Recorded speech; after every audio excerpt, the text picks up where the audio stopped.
our listeners and to our new listeners. My name is Ari Zuckerman, Vice President of Centercourt Sports Academy. Our goal for the Centercourt webinar series is to keep valuable information flowing to the international and to the local tennis community, keep all of you engaged, and to create ideas throughout these tough times. Today's main focus is going to be on essential athletic foundations for performance tennis. Our special guest is Dr. Mark Kovacs.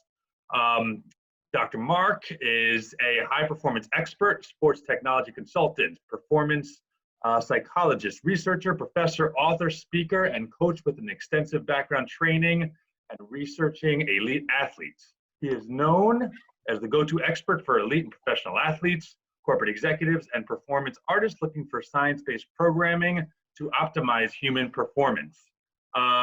He was also recently hired by the Cleveland Cavaliers as the Senior Director of Sports Science and Health. So congratulations to him for that. Joining us as well is my regular guest, legendary coach Conrad Singh, who is the COO, Director of Coaching, and Head of Performance at the Centercourt Sports Academy. Good morning, good afternoon, gentlemen. So my first question is, again, for both of you guys, how have you been keeping busy these last few days for Conrad, weeks for Dr. Kovacs, and then we'll get going with the other questions. Sure thing. So first off, excited to be here. Thank you guys for what you're doing, keeping people engaged while everyone's at home. So, the last couple of weeks, has been pretty busy for me, which has been good. It's the way I sort of like it. It keeps my mind active, keeps the body active. Staying engaged in, the basketball world, as you mentioned, is a big part of what I do now, but also very heavily in the tennis community and, just trying to keep up with friends, colleagues, talking to a lot of different folks that, like everyone, going through some challenging times, trying to figure out what's next and trying to just brainstorm and, really provide a community where people can talk through ideas, because there is no playbook for what we're going through. No one's been through this before. There isn't easy answers to any of these questions. And it's just trying to provide resources where we can talk through it and try to make the best decisions possible. So, Dr. Mark, an absolute honor to have you here with us tonight, mate. More than anything, having another Australian from Melbourne is exciting. What I really would love for you to tell us, if you don't mind, is just a brief snapshot of basically your background and how you've come to be the global leading expert in this area.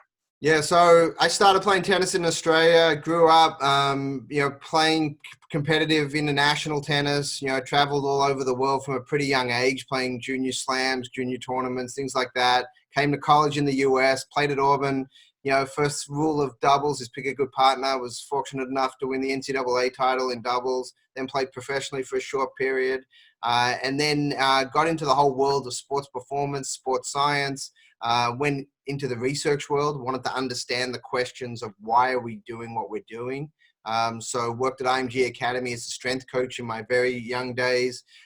Then got an opportunity to work with the US Tennis Association, head up their sports science, strength and conditioning and coaching education areas, and still do a lot of work with USTA player development and USTA in general. And so that's, the passion is tennis, of course, and been in that world most of my life. Then had an opportunity to work with Gatorade, directed the Gatorade Sports Science Institute, and that exposed me to a lot of other sports. Worked with the Brazil national team in the World Cup, worked with a lot of Major League Baseball teams, worked with some EPL soccer teams, worked with the MLS. And then after that, set up our own institute in Atlanta where we sort of combine those areas, worked with a lot of different sports, still heavily involved in tennis, and got into the whole sport technology environment, wearables, researching of that, working with a bunch of startups, dealing with how do we improve athletic performance, how do we improve executive performance, and how do we reduce injuries as well. That's so interesting. I do recall you actually being a junior back in Melbourne, Australia, and to see your pathway to here is just outstanding. As you know, you've known Centercourt a long time. You know Clay very well. We have a lot of very good performance juniors, and I'm always interested in for them to understand, of course there is the college pathway and then into the professional world. There is the obviously professional pathway, but then there's the pathway where you go down still keeping sport in your life. And I find that area is so broad. No one really talks too much about it. It's obviously gratifying. Do you feel fortunate at these times to be in this industry, even though we're struggling at this minute? Do you feel fortunate to be working with athletes? day in, day out? Yeah, so first off, I've had a relationship with Centercourt for over a decade, from basically the beginnings, and we have been on site there multiple times, run USTA camps there. So phenomenal facility, phenomenal people, and, keep up the great work first off. But yeah, it's kind of interesting how careers develop, and, I was never really wanting to be a full-time tennis coach. It was not where I wanted to be. I wanted to be a strength coach. That was kind of after I stopped playing. That's kind of the world I got into. And then I was away from tennis for a few years. After I stopped playing, I wanted nothing to do with the sport. And I sort of got pulled back in slowly over about 3 or 4 year period. And, then you realize how much you miss it. And that's why it's really nice now that you can still stay engaged. So many people from all over the world I'm connected with through tennis, through the various associations we're involved with. And it's just very fortunate that you can work with athletes at different levels, not just the best. I've worked a lot with professional athletes, but I also really enjoy working with recreational athletes, juniors, players that are just looking to improve. And that's the biggest thing. As long as you're looking to improve, it's a fun process to go through that. So we're definitely fortunate to be in this industry, working with these folks. And really, there's a lot of really good people. That's the biggest thing, is you notice when you get in some of these other industries, it's different. And tennis has a close-knit community. Folks are really helpful. They're really willing to go out of their way to help their colleagues and other people. So everyone involved, just thank you. Oh, that's amazing. Ari, go ahead. Yeah. To touch on that, the fact that you've worked with juniors for so long, and we have probably mostly juniors and some of our, members, and actually people from all over the world. But I think a lion's share is going to be junior competitive players. I'm sure they would want to know, what you recommend them doing, and in this time and for the next few weeks, and even some some great advice. I'm sure you have tons, obviously, and when they get back on the court, regularly. No, I think this is a unique opportunity. It's like every opportunity is an ability to go left or right. You have an option. You have an option to get worse, or you have an option right now to get better. And the players that'll get better, and I say the same thing to the pros. I'm on a call or Zoom meeting with a pro nearly every day, because they're going through the exact same thing. They're not getting paid. They're not really training like they normally do. They don't have access to the same equipment, facilities, coaches even. And it's like, what do? Sit on the couch, watch a bunch of Netflix and get worse? Or do you actually say, what are the areas I can work on from a mental standpoint, from a strategy standpoint, from a physical standpoint, and even from a technical standpoint? There's a lot of things you can do to work on your game right now. And there are players that are taking advantage of that and getting better right now. And then there are players that aren't. And it's going to be real interesting. The first 3 to 6 months back after this, you're going to see a shift in power. You're going to see players that were average become really good. And you're going to see players that were pretty good drop a level or two based on what they're doing during this period. So it's one of those opportunities. Every player out there needs to look themselves in the mirror and be like, where do I want to be in 6 to 9 months from now? And your daily work at the moment is going to dictate that. So from a really simple standpoint, work on your weaknesses as much as you can right now. It's the number one thing you can do, because there's no negative to it, because you're not competing, you're not playing tournaments, you've got nothing that is going to hurt you. If you've got to do a change, if you've got to add strength, if you've got to change a technical issue, do it right now. There's zero negative to doing it right now, because there's no competitive pressure that you have to be under. Like if as a follow up to that, Conrad, sorry to cut you off, but like let's say you were you were one of the professionals training. How would you kind of go about your day? I know we're all kind of figuring out some new routine that we're trying to get into, whether it's you work out in the morning, you work out at night, your meals and all that. What do you think is kind of like the ideal day for a top 10 player or somebody that's training for high school tennis? Yeah, no, it's similar. The volume may be a bit different, but the general concepts are going to be similar. Get as much sleep as you possibly can right now. That's number one. It's rare that you're going to be able to get 8 to 10 hours all the time in a normal lifestyle. So try to push that as much as you can. No need to get up super early, right now, because you've got that extra time. So that's the first thing. Then make sure your nutrition is built into your day appropriately. Don't randomly kind of just eat when you feel like it. Structure it, have it formalized so you can make sure that you're fueled right for your workouts. So that's two. So that's got nothing to do with tennis. That's just life. Just, fuel yourself and sleep, which is your recovery time. So get those two pieces, locked in and don't change them. That's important right now because you got to have some consistency. And then you build your day around that. Okay, how much school are you going to do? Block out your times that school's important. How much technical work are you going to do, whether it's hitting against the wall, whether it's depending on what you've got access to, you may shadow swings, whatever it is, you're going to block off your time for that. Then your physical components, you're going to block your time off. Then your strategy and mental, you're going to block it all off and then figure out, is the percentage right for what you need to work on? Some players may need extra technical work, so that's 30% of their total training day. Other players may need less of that, and 30 to 40 or 50% is physical. So it's not a one size fits all, but it's how do you strategize your day? That's the important part. And that's what the good pros are doing, and they're committing to it, and they're looking at this as a great opportunity. So it's the same thing if you're a high school player. How do you structure your life so when you come out of this, you're better, you're not worse? Yeah, that's absolutely fantastic information.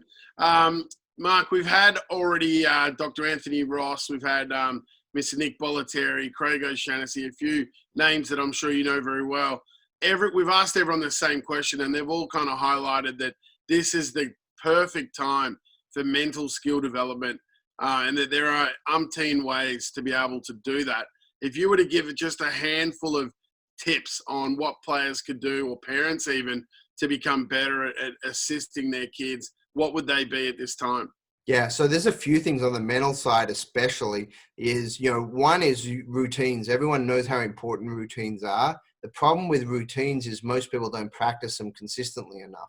They understand they need them, but they don't have them down. So this is the time when you want to practice the routines as much as possible. Understand visualization.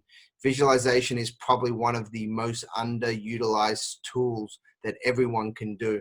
And again, visualizing your technique. There's studies that have been done on other sports as well as tennis that when people don't actually physically practice their sport but visualize, they can actually get better without ever hitting a ball. It's amazing. There's been some studies in golf that have done this, and their actual handicap has come down even though they've never hit a golf ball during this period. They just visualized. So it's really, really important that you use those times.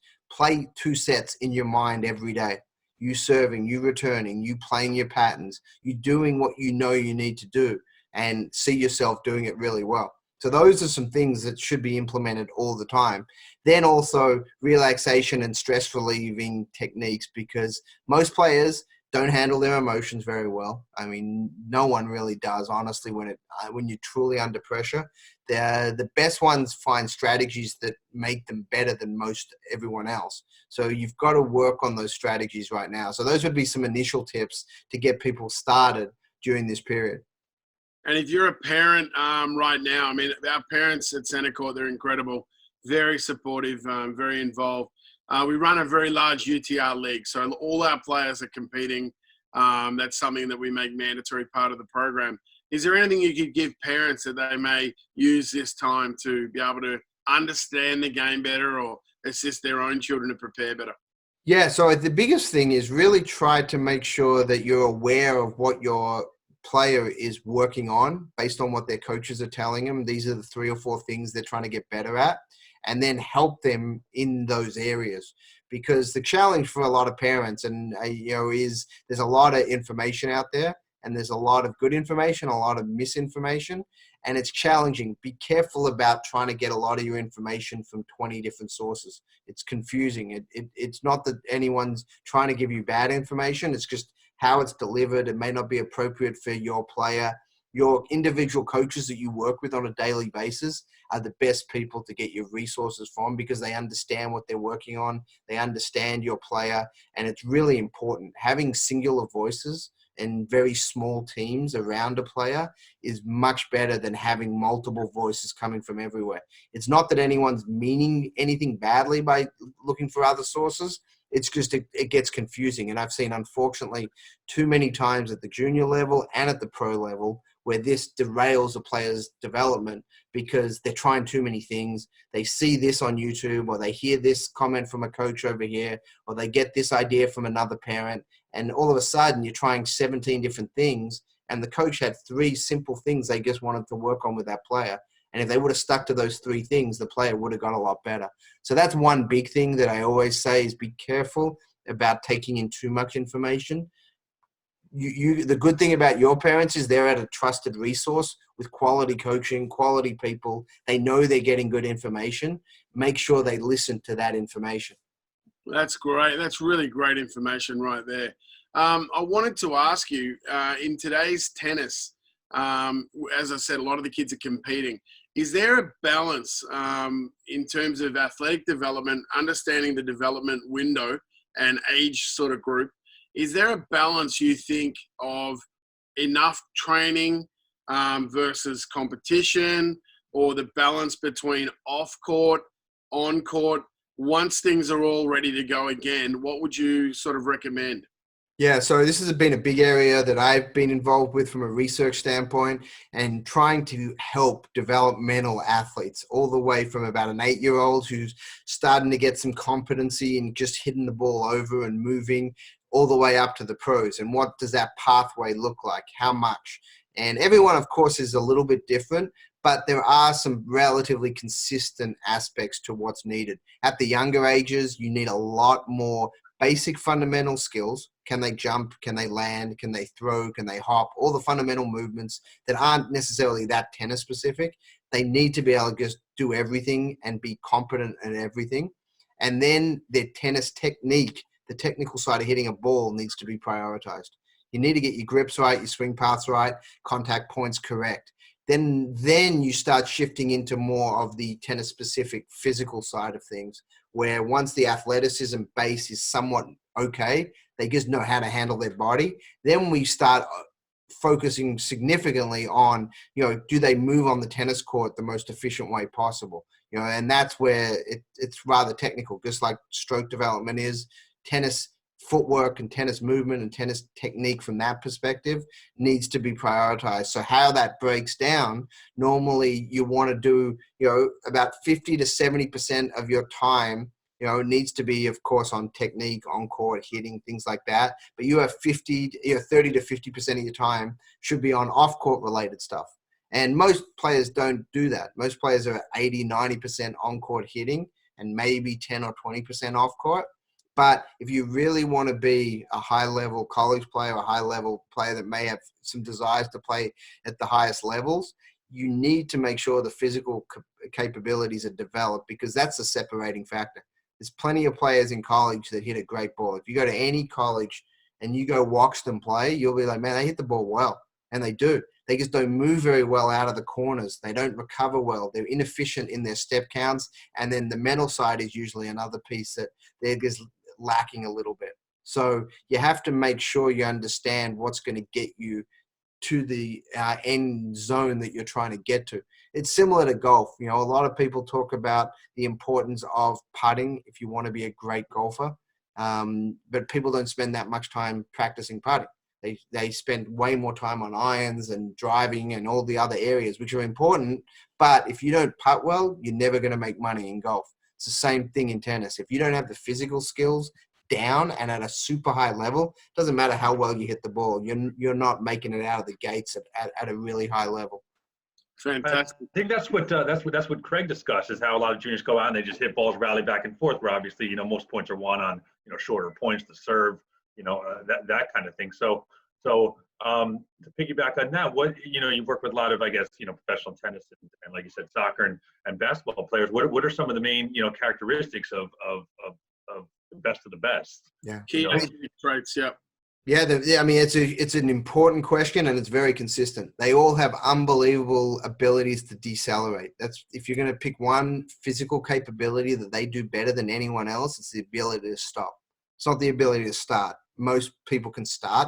It's the ability to stop and then recover. So that's wide balls, that's deep balls, that's, short balls where they have to land, stop, and then do change direction. So if you look at any sport, soccer, basketball, volleyball, whatever sport it is, the athletes that decelerate the best have the best results from a physical standpoint.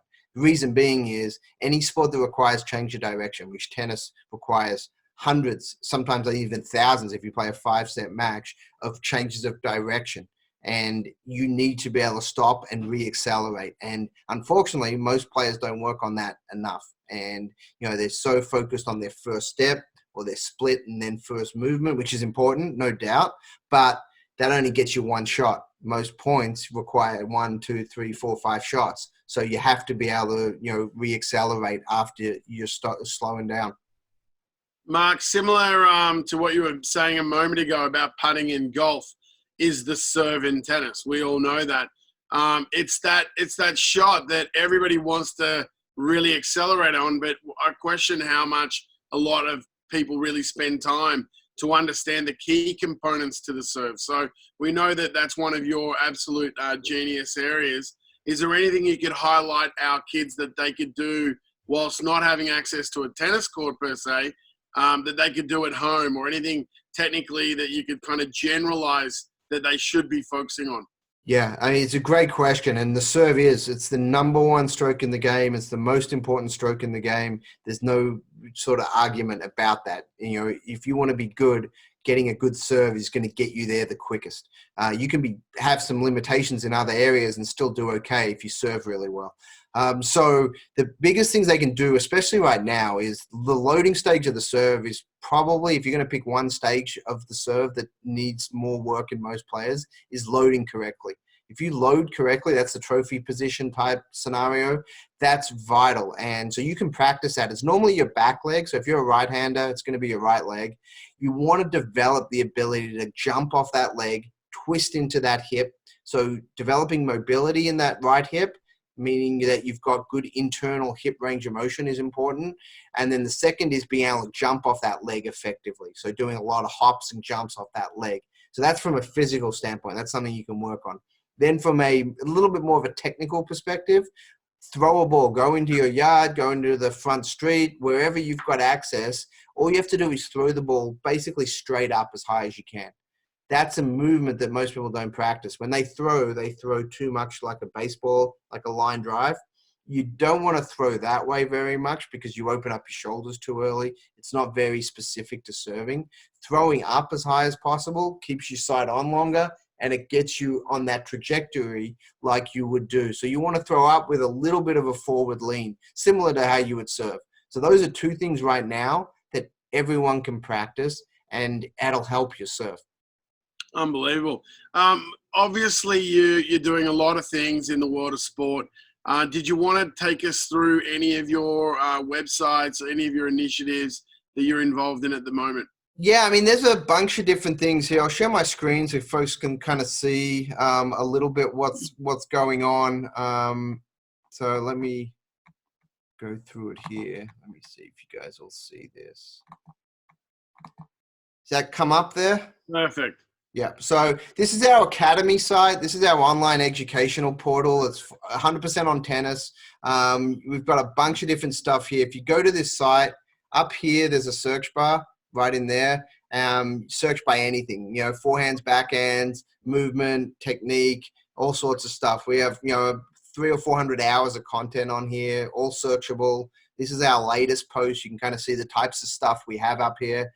Should you play with a lighter or heavier racket? It's a discussion. We've been going through, a lot of players ask that question. Movement and footwork. We've got some different podcasts, different webinars, different things up there, some technical things. Some of this stuff's free. Our blog, if you go up here to the blog, that area is 100% free. And then we have a membership site as well if you want to get into more details with what's going on. So that's kovacsacademy.com. A lot of stuff's there. The free membership gets you a bunch of stuff. And then if you really want to get into depth, there's a paid option as well. And that probably for players is one of the best options they have available.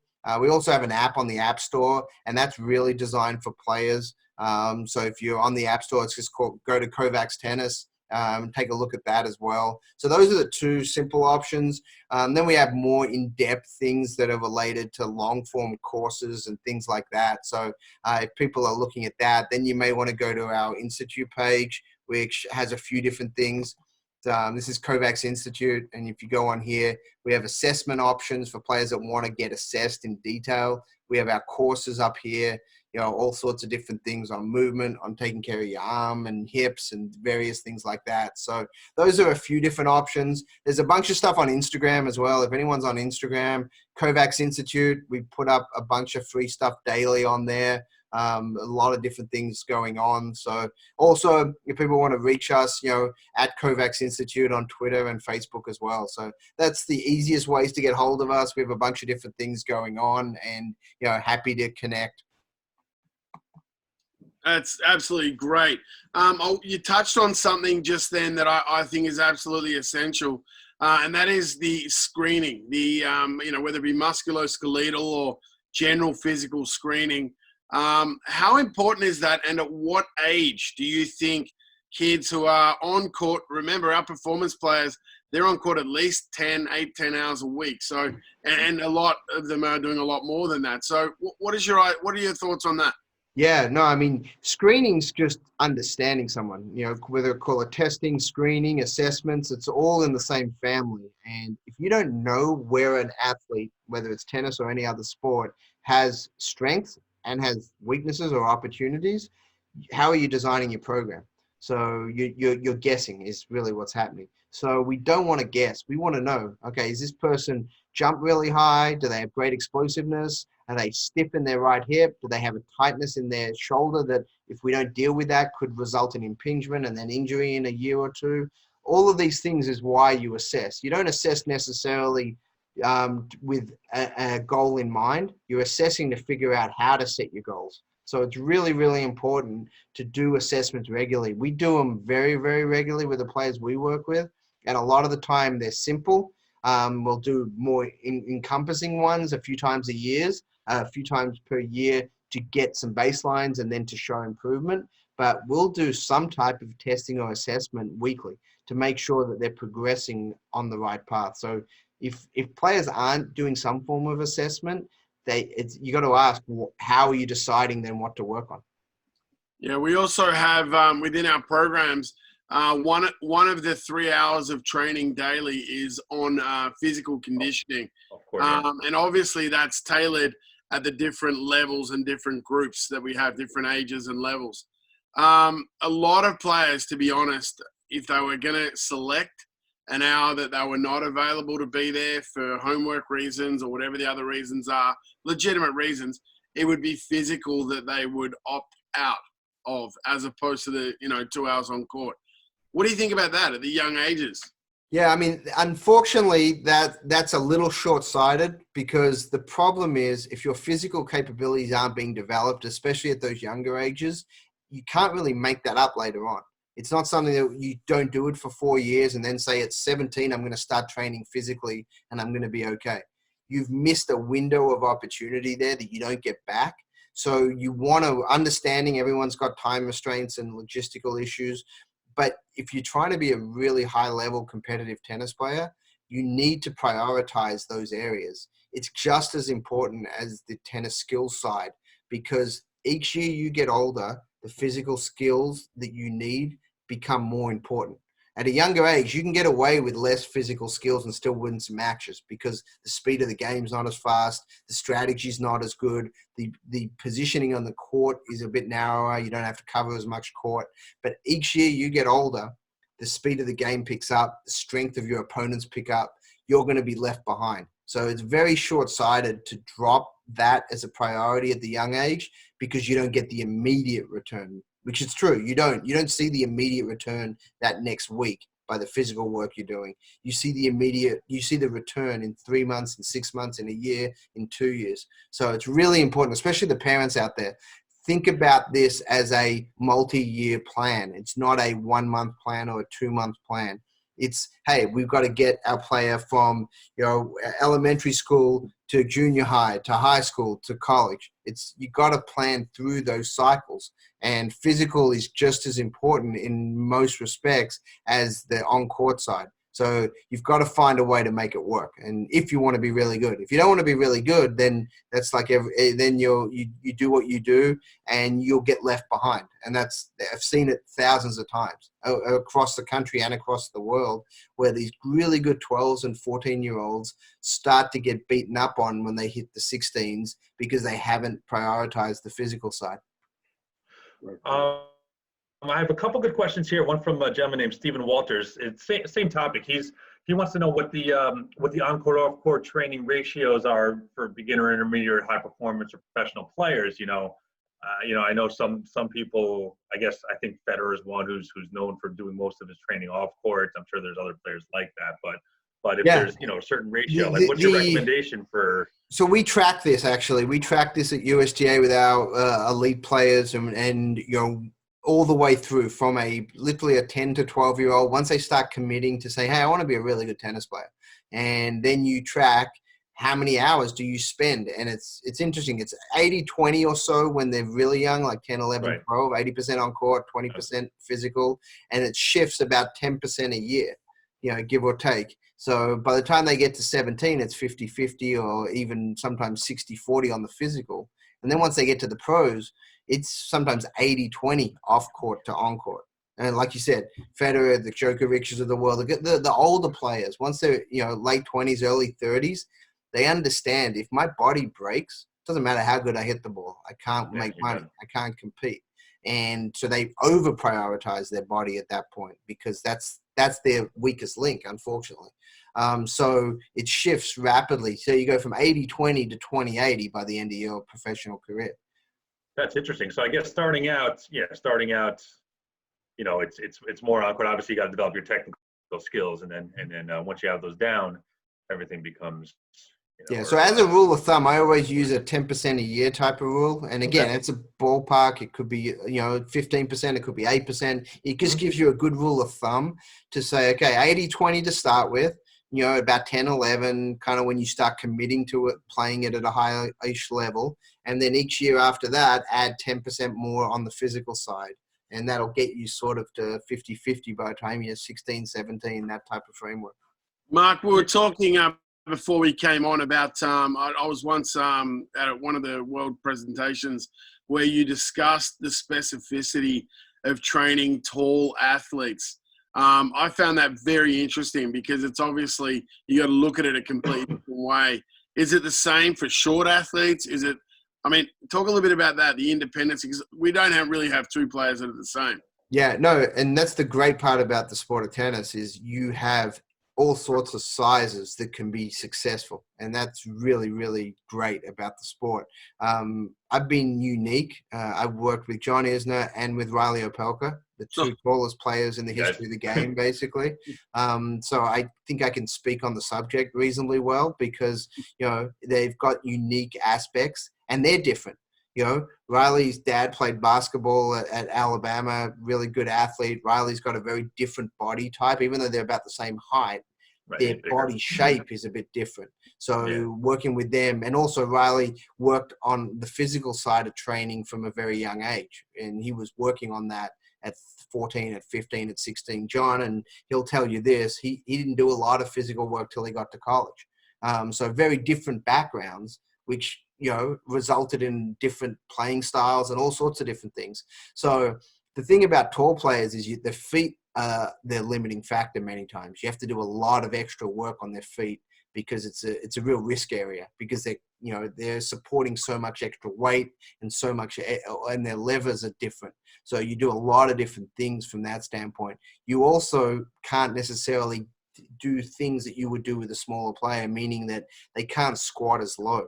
They don't have, because of their limbs and how they're designed, it's very difficult for them to get into those positions. It's actually dangerous sometimes to squat them low like you would someone who's smaller, based on their hip structure and things like that. So there's a lot of things you have to be careful about when you're tall that smaller players can work on that taller players can't.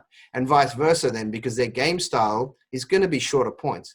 I mean, everyone knows that their game style is built around serving and built around shorter points. So how you train them on an endurance perspective is very, very different. You don't have them go run. I mean, if you're having a tall guy go run 3 miles, you're setting yourself up for some injury. So you're doing a lot of short sprints. You're doing a lot of unloaded work in the pool, in sand, things like that. Whereas a shorter player that they're running all day, they're going to be on the baseline and they're going to be playing longer points a little bit, and they're going to kind of have to be in that world of a little bit more defensive kind of tennis. You need them to run, and you don't have to have them run 3 miles necessarily, but they're going to be running at a lot more kind of distances than a taller player. And it's just specificity, that's all. It's not necessarily that they're taller is the issue. It's what are the things that, because they're taller, do you have to make it more specific to them? Very interesting. I was reading recently that you'd done a research article. I think Jorge may have brought this up as well. It was something like 70% lateral movement, 20% forward movement, and 10% backward movement. I might be out a little bit. Correct me if I'm wrong. But is that the same with juniors? Do you know? Yeah, so it's a little bit different in juniors. You have a little bit forward and back movement at the younger stages, because their depth perception isn't as good. Some balls are higher, so they have to run back further. So there's a little bit more moonballing type of tennis. So at a younger age, it's a little bit more forward and back and a little less lateral. As you get a better level, a higher level, it becomes much more lateral side to side. And when we say lateral, you're still on a bit of a diagonal. Those shuffle steps and things, that's still considered lateral. The forward and back is you're running to the net, or you're kind of sprinting back where you're covering a lot of court. So a majority of movements are diagonal and lateral. You combine those kind of in one zone, which, most people see at the pro level, but the junior level is a little bit different because of the height of the ball and there's a little extra time. That's great. I've got one more question I wanted to ask you, if I could, Dr. Mark. That is, a lot of kids in our age band are going through, in this developmental window, they're going through technical changes. There's always that debate. And as I mentioned earlier, a major point of difference of our Centercourt Academy programs is we prioritize competition. We really believe that competition playing helps to develop the athlete in multiple areas. However, there's always that question, someone going through a technical change, be it a serve, or be it a forehand swing, backswing shape adjustment, or a grip adjustment. How long should they stay out of competition, or should they go out of competition? Or is it that kid is able to play a match and, not take it too much to heart, and it's still a good thing for them? What's your opinion on that? Yeah, so first off, I'm very glad to hear you're prioritizing competition. This sport and all sports are merit-based. You have to win to get better. I mean, to move up in rankings and everything. Yeah. That's how the sport's built. You have to compete. The best players at all levels learn how to compete by competing. That's a skill in itself, and it's important. But you also have to realize if people overemphasize competition and not listen to what they're working on in practice. And that's the concern. Is a lot of the times coaches are working with players on, hey, we're trying to do this pattern, or we're trying to work on this stroke, or we're trying to do these different things. And then they go into a match and it looks like they don't even remember what they were trying to work on. They just go back to whatever's most comfortable in that moment. And that's the concern with playing too much competition if you're working on a bunch of things. So you have to find that balance. And that's the question, is what is that balance for that player? And the players have to realize that the competition is there as a part of training, especially if it's internal, a lot of internal kind of competitions. So you have to use that time to practice what you feel uncomfortable in, knowing that your result may or may not be as good right now as if you go back to whatever's comfortable, but you're trying to work through it. But that means the environment needs to be created from the parents, from the coaches, from everyone involved in that player's team, that they understand that we may not get an outcome result the same today, but we're going to work on developing a skill set that in a week or a month, we're going to get a much better outcome because we're going to be better at it. But you have to create the environment where that's accepted. And so I don't like having people out for weeks at a time from competition to work on a technical adjustment, because most technical adjustments shouldn't take months. it's probably not the right adjustment, or the player hasn't committed to making the adjustment, which is the other issue. You have to get the players buy-in. Sometimes coaches, me included, are like, we want to change something because we know it's better or it's more textbook, but the player hasn't bought into it. So we have to get buy-in from both ends. Otherwise, it doesn't work very well. So most adjustments should feel pretty good within a week or two at most. Shouldn't take longer than that to at least get back into some competitive environments. May not be the same level. Let's say you're a UTR 11, you may drop down and play a UTR 9 type of level for a tournament or two while you're working through this adjustment. Doesn't mean you're not competing. It's just you're not going to go play against your UTR 11s in that event right now. You're going to drop down a level or two so that you can work on the right things, still be competitive, still probably get through and win those matches. Because no one should go into an event saying, I'm going to lose. I'm walking on this court and I know I'm going to lose, but I'm still going to do it. That isn't a good mindset either. So you got to find that balance between create the environments where these technical changes or physical or what mental, whatever you're working on, can actually be improved in a competitive environment. That's so good that you've talked a little bit there inadvertently on scheduling and tournament selection, how many weeks training, how many weeks technical. That is just an absolute key to success. I think there've been countless numbers of players that I've seen over my years doing this that have maybe not got the results they could have got because they've selected either too high a level of competition too early, or, in some cases gone to the wrong level and lost to players that they're probably going to struggle against, and that's hurt their confidence. Yeah. Can I actually mention something on that? Because what you just brought up is probably, especially at the higher levels, one of the biggest missteps by parents and by coaches many times as well, and by players, is they don't understand what the winning percentages are of really good players. In the juniors, the winning percentages are 70 to 80%. They're winning, 3 or 4 matches for every time they lose. That's what really good juniors are doing, Right. And then they get to the pros and it's less than 50%, once they get to the highest levels. But top juniors win 4 matches for every loss, or 3.5 matches for every loss. Whereas most juniors and most probably people on this are saying, if you look back over the last year, you're maybe 50%. You may have a losing record. That probably means your scheduling is incorrect because you're playing too high a level right now for where you're at. Great point. I like that. I have one on while we're on the match play topics and competing.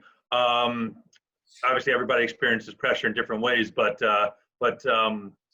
one of our listeners is asking if you experience pressure during a match or been thinking about a match before you play. What would you say is the best best coping mechanism to deal with nerves, or how do you kind of address that for all the junior players who can't handle it or have problems handling just the nerve factor? I know that it happens at the highest level and at all levels. Yeah, no, it's no different. Top players in the world, Federer gets nervous. You see it. When he gets nervous, man, that forehand goes into the stands. It's amazing. The guy's that good. And he just feet stop moving, and it's the same response that a 12-year-old will have. There's a couple of reasons. First off, you have to understand what we're talking about. Usually it's indecision. Indecision is what creates the pressure in most scenarios. You don't know what to do. Should I hit cross court? Should I hit down the line? Should I go for my first serve or should I roll it in? That's what creates that pressure in most scenarios, whether it's sport, business, life. Indecision creates the problems. So the quickest way to avoid that is to remove the indecision. So you got to have your simplest game plan possible for when a moment arises. If you're, want to hit forehands, you're going to hit every forehand possible and you're going to hit to the same spot as much as you can. Or if you know that your best serve is your wide serve, you're only going to hit wide serves until you feel a little better about yourself.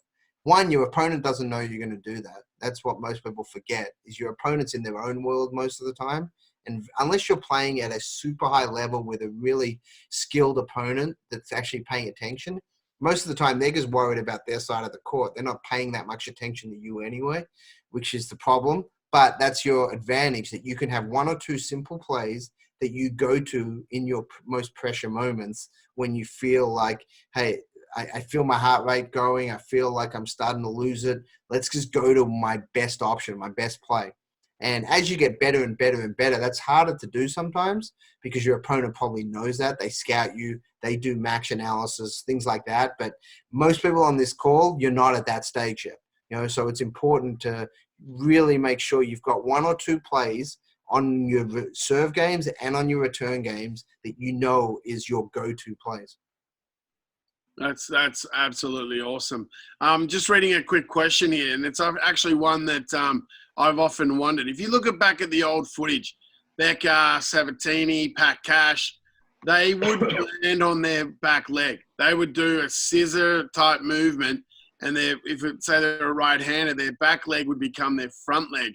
The question from Steve Walters here is, if you were coaching one of them today, and they were as proficient, as they were, would you change that? Is that like a modern thing? Is that a biomechanical thing that today everybody sort of lands on their front foot being the left foot? Yeah, great question. And the reason those serves came about was because of the old rule. There was an old rule that required your front foot to be on the ground all the way till ball contact. So you couldn't actually jump off the front leg. That changed in the late 60s, early 70s. Forget the exact year, but there was a change there. So those players grew up with coaches that were still teaching that style. That was why that generation was the last to actually go through that. Since then, you haven't seen one person do that. Reason being is you open up a little bit early. You also don't necessarily get as high. So you don't have the same angle of release potentially. So there are a few things biomechanically that aren't as efficient, but like you said, they had pretty proficient serves. Wouldn't say Sabatini or Cash had the greatest serve for their generation. Becker, of course, had a phenomenal serve. Much bigger. But again, there were some things there that they were able to get into the right positions, but it makes it harder because you over-rotate too early. So that's why you haven't seen really anyone since then do that. Another quick question I've got for you, Mark, coming from Kristen Harrison, is the role of private lessons in a development plan for players. We talk about obviously being the private lesson factor, the clinic factor, the physical factor, and then the competitive factor, which is, where your mental stuff can often get worked on really well. What role do you see the private lessons playing in the development path of juniors? And how many privates should they take a week? Yeah, so private lessons, and it's all about how you define what a private lesson is as well. There are some structures from a logistics standpoint. It's 30 minutes or an hour or 2 hours, however you structure it time-wise. But it's more about what happens during that period. That's where one-on-one engagement and involvement on a specific task is done. It could be forehand down the line. It could be we're improving your slice angle. It could be we're working on this pattern of play. That's what we're talking about when we're saying private. It's specific, intentional work on one or two areas that you're going to make sure you hone during that period. Most of the time, it's kind of like cluster-based training. You're clustering a time period to work on something. So that's vital, and it should happen as much as possible. The question is, how do you incorporate some of that into your group training sessions as well, so that it feeds off each other? Because you need the live ball environments of groups. You need the different heights, the different spins, the different things that come in that most of the group environments provide. But the time that is spent during those privates are huge, and they're really, really valuable. But again, it may be used in different ways. So I always say as much as possible, but it has to be used right. It can't just be, hey, we're going to hit 100, 200, 300 balls without really a focused intent. And that's where sometimes, you got to make sure that your intention is correct from the coach, but more importantly from the player. The player has to completely walk onto that court saying, this period is about me 100%. I have to bring my complete A game, intention, focus, desire, because I can get a lot better in this period if I do what I'm supposed to do. Right. Let me ask one real quick. This is one, I think if you ask 100 coaches, you get 100 different answers. What's your take on playing multiple sports outside of tennis. What sports would you recommend if you're just going to pick one or two outside of tennis? But kids are obviously for the most part playing soccer and baseball during the spring, and they have their kind of seasonal sports that they play until a certain age. And then there's some kids that just 7, 8 years old, they might be playing 5 days a week. But just what's your take on the multiple sport athlete and the benefits and I guess non-benefits that it entails in regards to their tennis evolution. Sure.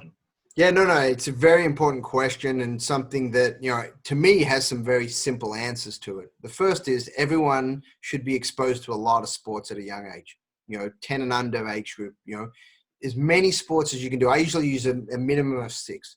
You want to at least have an athlete try in a seasonal kind of environment, not one time, but like actually see if they can get proficient at about 6 different sports. Because then you'll get a sense of what they really like and what they don't like. And it's going to be very obvious. They're going to gravitate to sports that they really are good at and enjoy, one or the other or both. Hopefully it's both. They're really good at and they enjoy it. So that's the first step. That's 10 and under kind of age group, give or take a year or two. But then, when do you start specializing is the question. And that's really, I think, where a lot of this discussion goes. Most people, I think, would be in agreement. 10 and under, you don't really want or should specialize in any sport. There's no value in it at that age. You want to do a lot of whatever the child likes, but you want to expose them to other sports so they get full physical development at that age. So that's pretty important, and the research backs that up left and right. It's not even really much of a debate. Where the debate happens is around 12-ish, give or take, a year or two, is that's when you better start deciding what you want to do. I mean, you have to, if you want, depending on what level. If you want to play at a college level, you can delay it a year or two. If you want to play at a pro level, I don't know how many people are watching that's even on the radar, but if that's an objective, people are 13 and they're, winning major junior slams in the women's game. So you're pretty much a pro at 13. So if you haven't started to commit to the sport at 12, that pathway starts getting harder and harder. It's just the logistics of it and the environment. So you have to sort of ask yourself those questions: is what level are we talking about and what do we want to do? And again, I just base it on data. I try very hard in this space not to give too many opinions because everyone has an opinion. Right. You want to base it on the data of what is realistic and what you're trying to accomplish. We know a lot of things about what it takes to be a top 100 player. And that's where I spent a lot of the research time. You have to be really good by 14. You have to be top 50 in the country by 14 to be a pro. You have to be in the mix. You don't have to be number 1. You don't have to be number 5, and you don't have to be top 10, but you have to be top 40, top 50 in the country at 14. At 16, you really have to be top 10. It's not, there's not a lot of leeway there historically over the last 20 years. Everyone looks at outliers and says, well, what about this diamond in the rough? And they always use the NFL as an example of this. That's because in an NFL, as long as you're a super athlete and you can run really fast, they can find a spot on defense for you. Right. They'll find a spot for you if you're the best athlete on the field. But in tennis, you've got the psychological piece, you've got the strategy piece, you've got the physical, you've got all of that. So that's just the realities of what we're talking about. But in general, you want to play multi-sports as long as possible, but you will also need to start spending more and more time on a sport if you want to be really good at it. I mean, it's very hard to do it any other way. Mark, that's so good, so true. But Mark, I wanted to ask you, bringing it back a little bit to these times we're living. We talked a little bit earlier about the effects of the situation on potentially colleges, college sport, etc. Do you want to expand a little on that? Yeah, no, we just know that with financial reductions that are going to happen everywhere because of what's happening, colleges are getting hit just as hard as businesses are getting hit right now. So they're going to have to be making some decisions. And we know that non-revenue sports are the first in line when any sports potentially get reduced or cut. It's just part of the economics of it.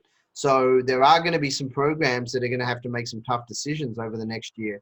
Do they keep a program? Do they reduce number of scholarships? how is that going to look? So for folks that are looking at that right now, just pay attention, follow your programs, try to see what they're doing. They're going to be making their announcements probably by the end of the summer, more than likely. Once they figure out what's going to happen with college football this year, that's probably going to be the major determining factor. They already lost out on college basketball, a lot of the revenue from that this year, which is a big hit. And then if college football really starts to struggle and they can't play it the way they're used to playing it and bring in the revenue from that, then decisions are going to have to be made. And it's just like every other business. They're going to look at, the financials and determine what's bringing in revenue, what's not, what can we support, and some tough decisions will likely be made. It's going to be a little more competitive. I mean, most likely for less. Yeah, and less that's spots, less also a scholarships. really good point. Anyone that's looking at schools over the next 2 years, you may now need to widen your base of schools. So if you had 5 to 10 schools you were looking at, they were your schools based on your UTR, based on your results, based on your location, based on whatever else you were using.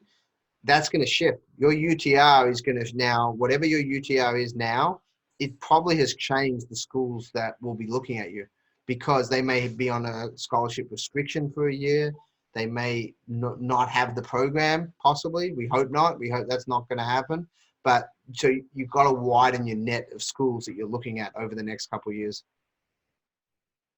Yeah, that's I mean, great information for all the sophomores and juniors out there. Certainly. Let me see.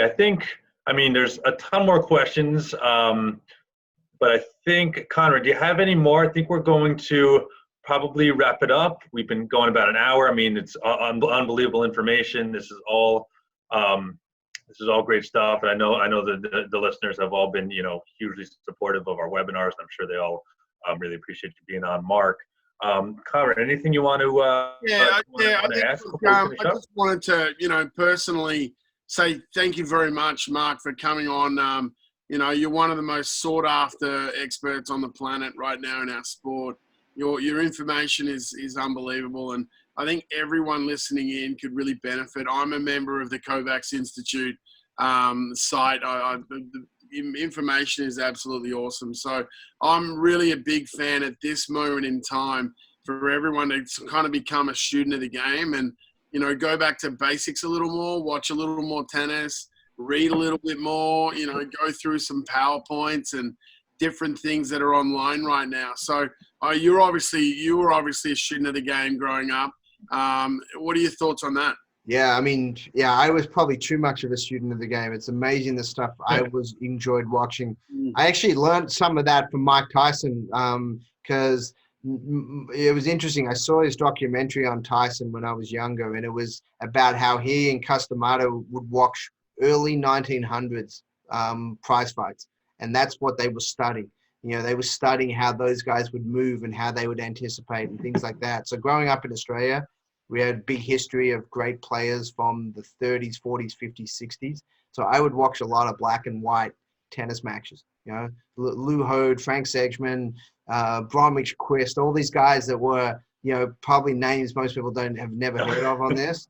But that was where I actually got a lot of my education from, because not much has changed in tennis in 100 years when you actually look at the fundamentals. Styles changed, technology's changed, but when you look at the 2 feet before contact and 2 feet after contact, tennis is pretty similar. Strategy is pretty similar as well. It's not that different, the way they play, how they try to, take time, give time. Court surfaces are different, of course. They played a lot more on grass than now, so that changed how things were done. But there's a lot of things to learn. You go back and you look at Borg and how he played. He changed the game. Lendl then changed the game again.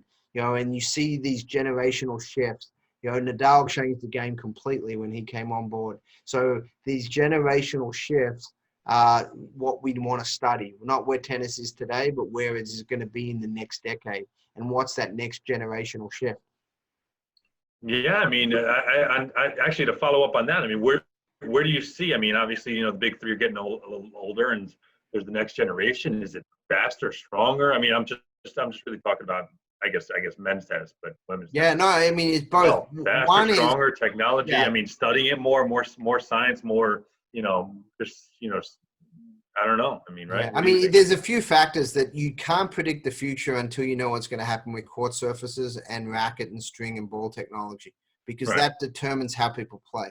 If they speed the courts up again, everyone's going to serve and volley again. It's Serve and pretty volley. simple. It's not complicated. But until they do that, you playing, Nadal and Djokovic and Murray and even Federer play phenomenal defense. I mean, their defensive skills are why they've been at the top of the game for so Right. long, because the court surfaces are relatively slow. So if they sped everything up, you would have a different environment, which, they made a conscious decision not to because of Ivan Isevic and Sampras, basically. They didn't have to play that many long points. And so they shifted that from that standpoint. So the odds are they're going to keep courts probably similar. They kind of like this environment, how it's at. So you've got to figure out, you're either going to be the best counterpuncture / defensive athlete out there, like a Djokovic, and can do everything, or you're going to have to play a completely different game with a huge serve like a Isner or an Opelka, or you're going to have to come to the net a bunch. And that's the one question is, who's that player that's going to find a way to be a attacking, serve volleyer / net rusher? It's going to be hard, though, because of the string technology. They get the ball down so low with those net rushes now that it's really, really difficult. But there is still going to be some folks that are going to come to the net more. Nadal's one of the best volleyers in the world. And if you watched him in his first French that he won, couldn't volley to save his life. Now he's one of the best volleyers out there. And he's developed his game from beginning of the tour to now more than any player I've ever seen. From the standpoint of he can hit his backhand as well as his forehand now, which his backhand was not very good when he came on tour. Couldn't really slice very well. Didn't have a serve at all. Rolled it in. So it's something that all the players should listen to. If Nadal every year finds a way to get significantly better, then we should, as players, all be looking to do that same thing year after year. I believe I read also that that Federer, like maybe I guess it was 3 or 4 years ago when he was trying to beat Djokovic. Djokovic beat him however many times in a row. He started getting more speed on his backhand, gained a couple more miles an hour on his backhand, and then became a little more competitive. But exactly, if those guys are working on their game constantly, then. But they have the mindset of they want to be the greatest of all time, and they are built to say, I'm not going to let anyone beat me. Whoever's beating me now, I'm going to solve that problem. And those best ones, that's all they cared about. Whether it's this generation, whether it was Sampras, Agassi generation, they had 3 or 4 guys that they knew. If I was playing well, they could still beat me. I got to find ways to beat those players. Everyone else, they knew that if they played well, that doesn't matter who was on the other side of the net, they'd win. But there was always 2 or 3 guys that they knew, even if when I played my best, I still may lose to that person, and they had to solve that riddle. Yeah, look, Mark, we could go for hours and hours. I know you're it would be awesome, man. We cannot thank you enough for the hour you've given us here. So many thoughts, and I always know a good webinar when I leave with more questions. So thank you very much for that, Mark. On behalf of Centercourt Tennis Academy, our viewers, Clay Bibby, we really appreciate your time. Next time you're up this way, please hit us up. We'd love you to come and see us and get you out there and have a little bit of a chat. So thank you. Appreciate it. Thanks, guys. Yeah, enjoy, stay safe, and I'll hopefully see you guys all in person sometime soon. Awesome. Thanks a lot, Mark. All the best, mate.